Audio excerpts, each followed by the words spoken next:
Hi there, this is Pastor Keith for Trinity Chapel, Charlotte, coming to you today with the next lesson in our ongoing catechism series, Walking Through Westminster, looking at the Westminster Shorter Catechism. Thank you for joining with me today, and I hope our time together is a blessing to you.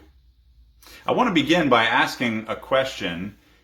Is God really in control? This is a really important question, and the answer is going to shape how we approach almost everything else in life. Can I have hope for tomorrow? Can I expect good things in the future? Is there a reason for me to pray? All of those kinds of questions ultimately boil down to that one question: is God really in control? And that kind of a question is what we deal with today in question 11 of the Shorter Catechism. And preemptively, let me give you the one-word answer that the Catechism gives, echoing the Bible. Is God really in control? Yes.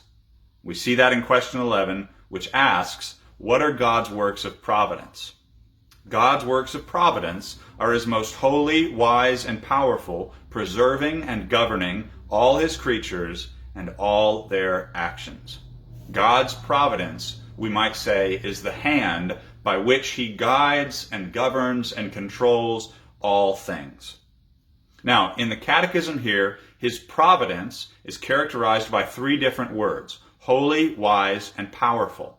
And all of them are most holy, most wise, most powerful.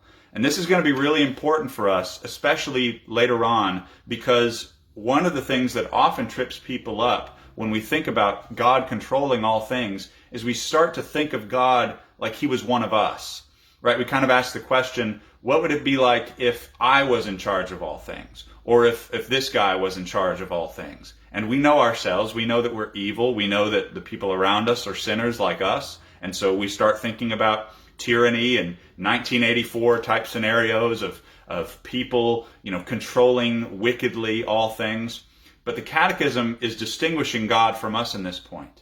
God is most holy, most wise, and most powerful. And so when He rules over all things, He does so in accordance with those characteristics. So, those words characterize His works of providence: most holy, most wise, most powerful. And God's work of providence, His works of providence, are His preserving and governing all His creatures and all their actions in accordance with those characteristics. So Hebrews 1 verse 3 says that Jesus upholds all things by the word of His power. Jesus taught us in the Gospel of Matthew, referencing numerous Old Testament texts, He taught us that God causes the sun to rise on the evil and on the good. He sends rain on the just and on the unjust. God preserves the life of all things that live in His world, regardless of whether they have a right relationship with Him or not. Now, of course, God preserves His people in a special way above the way that He preserves everything else. But the point being that God does preserve all life. If you are living and breathing on this world, if you are still existing, which if you're watching this video you are, then it's happening because God is ultimately preserving your life. The Bible even says that birds don't fall out of the trees without God knowing about it. God knows even the hairs on our heads, even the smallest little bits of our life. God knows and is preserving and governing.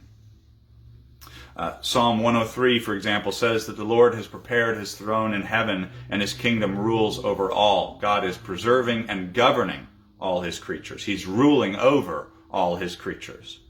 Now that usually doesn't cause us a lot of heartache, right? We don't stumble over those kinds of thoughts. But it's that last part of the Catechism's answer that usually causes people to stumble. God doesn't just preserve all His creatures. He doesn't just govern all His creatures, but He preserves and governs His creatures and all their actions. And that includes, by definition, even their sinful actions. And so, for example, when Adam and Eve fell in the garden, it wasn't a case of God taking His hand off the wheel and losing control of the situation. Adam and Eve sinned and fell in the garden under the providence of God.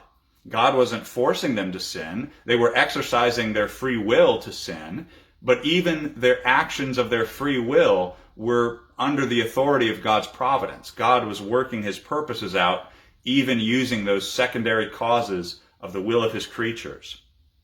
And ever since then, every sin that has happened since that original sin in the garden, all of our actions have taken place under God's providence. Not one action of his creatures has happened apart from his authority, apart from his providence and allowance. And yet the sinfulness of sin still belongs entirely to us. Again, God doesn't force you to sin. God has never forced you to sin. But God does govern and rule over even your sin. And he does so in such a way where he remains sinless. Dr. Douglas Kelly at RTS would often reference this quote, and I don't remember where he got the quote from, but I heard him say it numerous times, that God uses sin sinlessly. He uses sin, but he is not tainted by sin. He does not become sinful even as he governs over our sins. We see this a few different places in the Bible, but I want to go to the ultimate example for you today. The crucifixion of Jesus was quite literally the worst thing that has ever happened in the world. The most evil, depraved, wicked thing that people have ever done was put Jesus Christ, the only innocent man who's ever lived, on the cross. And yet, the Bible even says that the crucifixion of Jesus, the worst thing that has ever been done in the history of the world, was done under the providence of God. So the Apostle Peter, in Acts chapter 2, he's preaching to the Jews, and he tells the Jews that Jesus, being delivered by the determined purpose and foreknowledge of God, you have taken by lawless hands, have crucified and put to death, whom God raised up. Who was responsible for the crucifixion of Jesus? Was it God or men? The answer is yes. In some sense, both parties were responsible. God was not losing control of the situation when his son was put on the cross. And even the prophet Isaiah would talk about the crucifixion of Jesus as God pouring out wrath on his son to accomplish the salvation of sinners. And yet the sinfulness, the evil of that action of crucifying Jesus, the sinfulness entirely resides with the sinners. God does not become a sinner when he hangs his son on the cross and pours out his wrath on him. The sinfulness of the crucifixion belongs exclusively to men. But even those sinful actions were done under the determined purpose and foreknowledge of God, the providence of God. Now, while that might seem like it would cause a lot of problems for us, and it might lead us to question a lot of things about God, ultimately, God's providence should lead us to gratitude. It should lead us to more thankfulness to God and more trust in God. Really think through this with me for a second. Would you rather live in a world where terrible, evil things just sort of happen and God's in heaven just going, well, nothing I can do about it? Or would you rather live in a world where terrible, evil things happen and God is in heaven ordering and governing them to accomplish his own good purposes, ultimately to accomplish your own salvation? The worst thing that's ever happened in the history of the world, the crucifixion of Jesus, was used to save sinners and bring people into a right, restored relationship with God. That's good news. God's providence is good news, and we don't really have good news apart from God's providence. Even when it comes to prayer, would you rather pray to a God who is ultimately not in control of all things, or would you rather pray to a God who is in control of all things, even if you don't necessarily understand how that all works?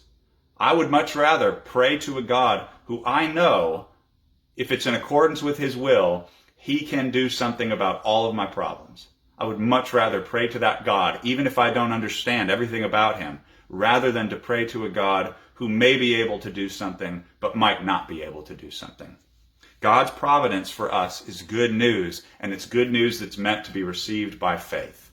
And so I hope that you will receive that good news by faith today, and that this will not provide a stumbling block that you trip over, but rather that this will lead you to more gratitude, to God who works all things according to his good will and purpose. So thank you for joining in with me today. I pray that this lesson has been encouraging to you and that God will richly bless you in this coming week to not only receive the teaching of his providence, but to rejoice in it and to see him working his purposes out even in the hard parts of your life. This is Pastor Keith for Trinity Chapel. Thank you for joining with me today. May God richly bless each one of you.